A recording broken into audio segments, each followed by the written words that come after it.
1971 সালের 25শে মার্চ কালো রাত্রিতে রাজারবাগ পুলিশ লাইনে দখলদার পাকিস্তানি বাহিনীর আক্রমণের মধ্য দিয়ে গণহত্যার যে সূচনা হয়, তার পরবর্তীতে একই রাতে 25শে মার্চের দিবাগত রাতে 26শে মার্চের প্রথম প্রহরে যখন তৎকালীন মেজর জিয়া চট্টগ্রামে সেই সংবাদ অবহিত হওয়ার সাথে সাথে বিদ্রোহ ঘোষণা করলেন, বললেন উই রিভল্ট, এবং তাৎক্ষণিকভাবে বাংলাদেশের স্বাধীনতা ঘোষণা করলেন। লেফটেন্যান্ট কর্নেল জামজুয়াকে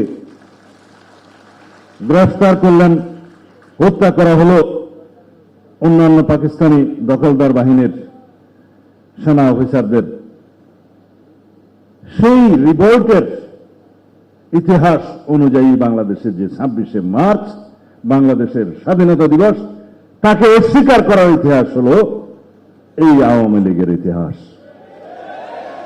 দালিলিকভাবে বলি, স্বাধীনতার ঘোষণাপত্র যেটাকে আমরা সম্মান করি, বাংলাদেশের প্রথম সংবিধান প্রণীত হওয়ার আগের দলিল, যার ভিত্তিতে স্বাধীনতা যুদ্ধকালীন সময়ে সরকার পরিচালিত হয়েছে, সেই দলিলের প্রথম পৃষ্ঠাতে লিখলেন শেখ মুজিবুর রহমান ঢাকায় যথাযথ প্রক্রিয়ায় স্বাধীনতার ঘোষণা প্রদান করলেন।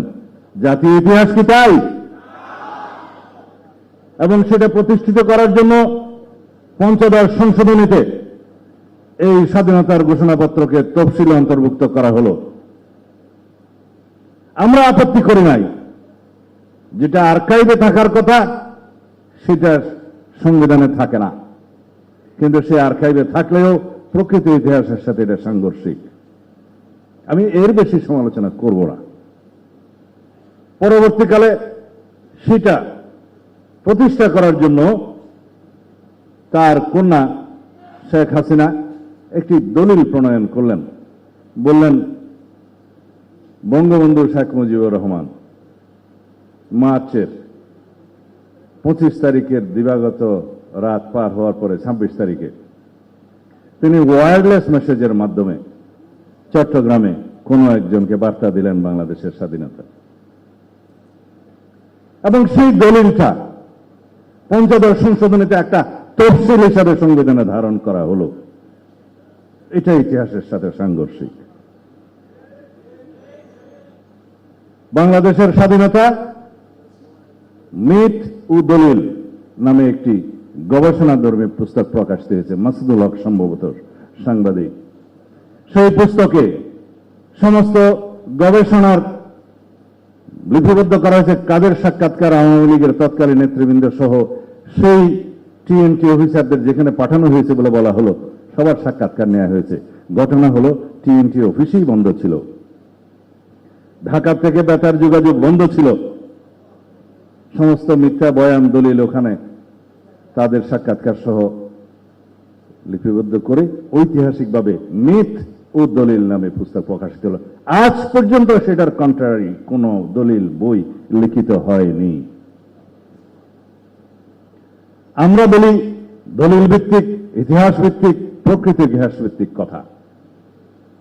যাই হোক, বাংলাদেশের স্বাধীনতার ঘোষণা কে দিয়েছিলেন সারা পৃথিবীতে দালিলিকভাবে সেটা প্রমাণিত হয়েছে।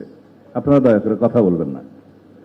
তৎকালীন প্রধানমন্ত্রী ভারতের ইন্দিরা গান্ধী আন্তর্জাতিক সম্মেলনে তখন স্বীকৃতি দিয়েছেন যে মেজর জিয়াউর রহমান নামে একজন বাংলাদেশের স্বাধীনতার ঘোষণা দিয়েছেন। পুস্তক প্রকাশিত হয়েছে ভারত সহ অন্যান্য জায়গা থেকে। আমি লেখকদের, অনেক লেখকদের নাম বলতে পারি। এবং তৎকালীন শহীদ রাষ্ট্রপতি জিয়াউর রহমানকে যখন ভারতে সম্বর্ধনা দেওয়া হয় 1977 সালে, তখনকার রাষ্ট্রপতি তিনি তার স্পিচে বললেন, আমার সৌভাগ্য হয়েছে সেই ব্যক্তিকে আজকে সম্বর্ধনা দেওয়ার, আমি ইংরেজিটা বলছি না, যিনি বাংলাদেশের স্বাধীনতার ঘোষণা দিয়েছিলেন। শহীদ রাষ্ট্রপতি জিয়াউর রহমানকে প্রেসিডেন্ট হিসেবে যখন তিনি সম্বর্ধনা দেন, আমরা বলছি না, আন্তর্জাতিক বিশ্ব বলছে, দলিল বলছে, কিতাব বলছে, ঘটনা প্রবাহ বলছে, বাংলাদেশের মানুষ যেটা জানে, কানে শুনেছে, স্বাধীনতার ঘোষণা কালোরঘাট বেতার কেন্দ্র থেকে। হ্যাঁ, 26 তারিখের পরে 27 তারিখে officially professional head of the state হিসাবে তৎকালীন মেজর জিয়া স্বাধীনতার ঘোষণা দেন। সারা পৃথিবীতে সেটা প্রচারিত হয়েছে বেতার তরঙ্গের মধ্য দিয়ে, এবং সারা বিশ্বের সহায়তা কামনা করেন। তার পরবর্তীতে তৎকালীন জাতীয় নেতা শেখ মুজিবুর রহমানের নামে তিনি আবার স্বাধীনতার ঘোষণাটি সংশোধন করে প্রচার করলেন।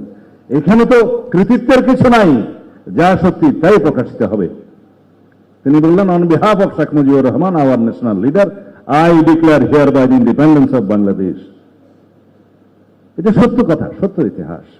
কিন্তু না, আওয়ামী ফ্যাসিবাদী শক্তি কখনোই কোন কৃতিত্ব কাউকে দিতে রাজি না, সবকিছু তাহার পিতার কৃতিত্ব। অতঃপর বিএনপির ইতিহাস 1979, 1990 এবং তৎপরবর্তীতে ফ্যাসিবাদ বিরোধী আন্দোলন সংগ্রামে নেতৃত্ব দেওয়ার ইতিহাস 2024 সালে আমাদের নেতা জনাব তারেক রহমানের সক্রিয় নেতৃত্বে, দেশনেত্রী বেগম খালেদা জিয়ার নির্দেশনায়, অনুপ্রেরণায়, তার সাহসিকতায় আমরা বাংলাদেশকে মুক্ত করতে পারলাম। অবশ্যই ছাত্রগণ অভ্যুত্থানে যারা শহীদ হয়েছেন, ভূমিকা রেখেছেন, ছাত্র নেতৃবৃন্দ যারা নেতৃত্ব দিয়েছেন, সকলের অবদানের প্রতি আমরা স্বীকৃতি দেই। এটাই আমাদের উদারতা। আমরা কারো বিজয়কে ছিনিয়ে নিতে চাই না, কারো ভূমিকাকে আমরা কেড়ে নিতে চাই না, কিন্তু সবাই মিলে 71কে আমরা আগে সম্মান করব, বাংলাদেশের স্বাধীনতা মুক্তিযুদ্ধের ইতিহাসকে সমুন্নত রাখব। তারপরে আসবে 75, 79, 90, 24, সকল কিছু।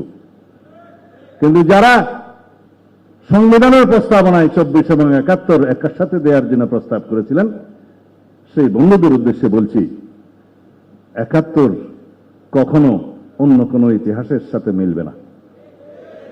বাংলাদেশের সবচেয়ে গৌরবজনক অর্জন বাংলাদেশের স্বাধীনতা, মুক্তিযুদ্ধ, স্বাধীনতা সংগ্রাম এবং স্বাধীনতা যুদ্ধ।